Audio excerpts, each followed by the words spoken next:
The autopilot of the Airbus A320, A330, A340, A350 and A380 all have a similar layout and the position in the cockpit is the same.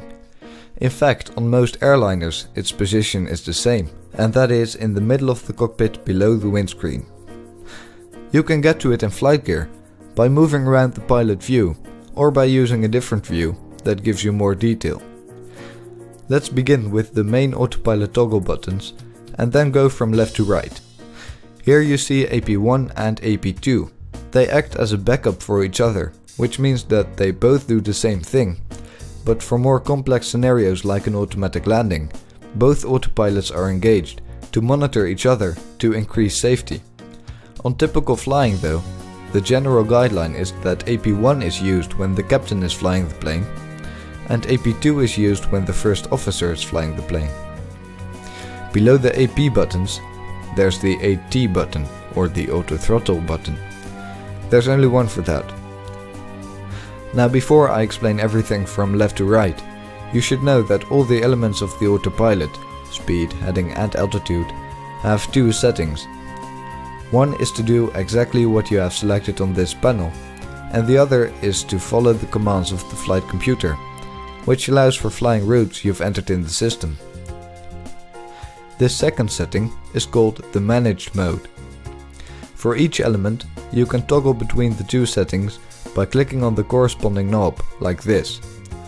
On a typical cruise flight, the autopilot will look pretty much like this. Now all the way on the left is the button that lets you switch between knots and max speeds. This screen tells you what speed the plane will try to hold when the auto throttle is enabled. Right next to that, there's the heading hold. When the heading hold is not on managed mode, it will make the plane fly towards the heading displayed here. If you press the localizer button here, the heading will be ignored and the plane will fly towards the VOR or ILS you've entered.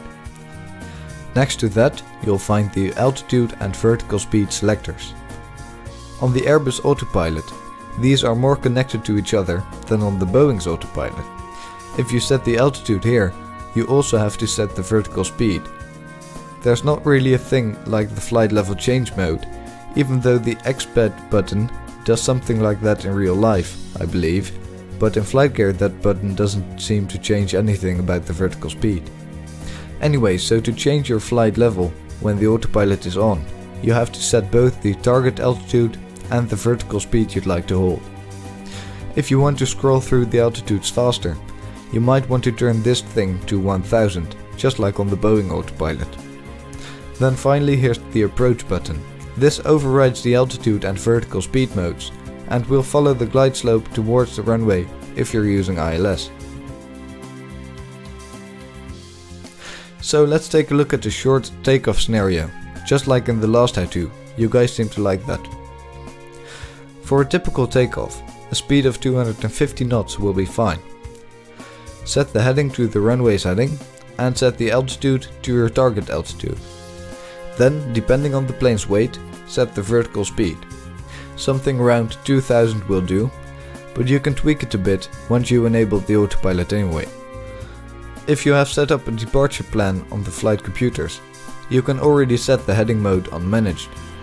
Now you're ready for takeoff.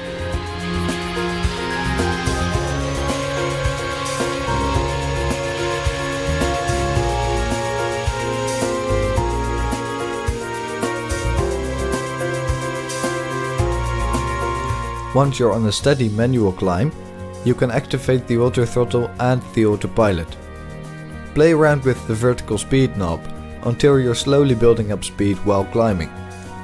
You can simply enter the headings and altitudes you're getting from the ATC if you're flying online. And once you're ready to fly the route you've entered, you can set the autopilot on the managed modes. The A330 and A320 families have realistically simulated flight computers in flight gear, as I've mentioned in the review of the A330-200. If you're doing a serious gate-to-gate flight, you should program the flight computers before leaving the gate and fill in all the flight and route information. You can find some detailed tutorials about the flight computers at the YouTube channel Flight Gear Airbus. I recommend checking those out if you're interested. And that's pretty much the basics of the A330's Autopilot. If this helped you out, please be sure to give this video a like to let me and others know. Thank you for watching, and I'll be back soon with more flight gear videos.